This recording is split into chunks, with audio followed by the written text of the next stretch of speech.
পাপা বাবা আমি বন্ধুদেরকে একটা গল্প শোনাবো। তাই? জি আমিও তো শুনতে পারবো তাহলে, তুমি গল্প বললে।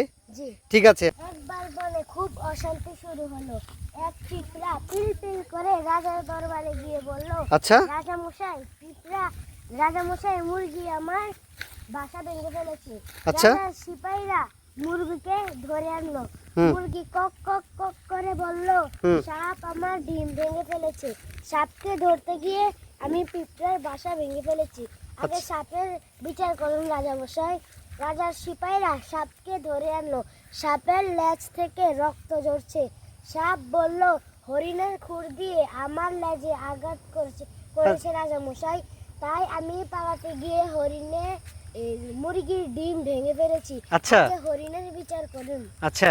রাজার সিপাহীরা হরিণকে ধরে আনলো।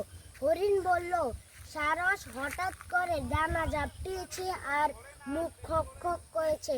আচ্ছা। তাই আমি ভয়ে পালাতে গিয়ে সাপের লেজে খুর দিয়ে আঘাত করেছি। ওরে বাবা তো। রাজা মশাই সারসের বিচার করুন। রাজার সিপাহীরা রাজা সারসের বিচার করবে? জি। রাজার সিপাহীরা সারসকে ধরে আনলো। সারস বলল, বুলবুলি আমার মুখে ঢুকে পড়েছিল, তাই আমি ভয়ে ডানা ছাপটিয়েছিলাম আর গলা খক খক করেছিলাম। তাই আমি ডানা ছাপটিয়েছিলাম আর মুখ খক খক করেছিলাম।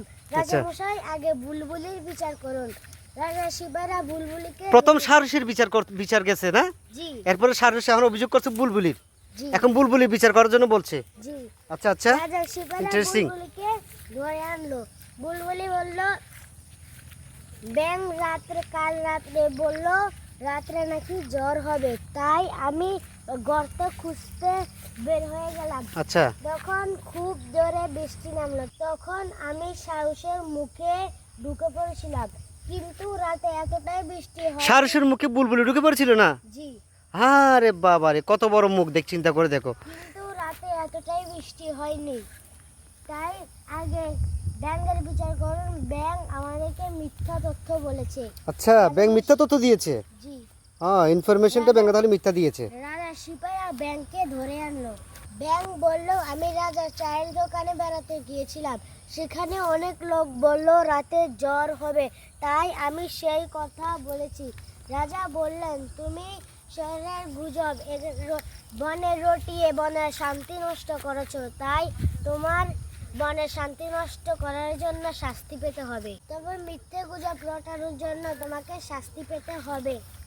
তখন আচ্ছা। রাজার সিপাহীরা কাঁঠাল গাছের তলায় ব্যাঙকে ধরে নিয়ে গেল। চাবুক মারতে, কিন্তু বারবার কাঁঠাল গাছের ডালে গিয়ে লাগলো। কাঁঠাল গাছের কষ গড়িয়ে গড়িয়ে ব্যাঙের গায়ে পড়লো। আচ্ছা। তারপর থেকে ব্যাঙের গায়ে দাগ হয়ে গেল। মাশাআল্লাহ মাশাআল্লাহ, শেষ গল্প এতটুকুই? জি। আরে বাবা খুব সুন্দর বাবা, খুব সুন্দর, তুমি বলতে পেরেছো পুরো গল্পটা। মাশাআল্লাহ, খুব খুশি হয়েছে বাবা।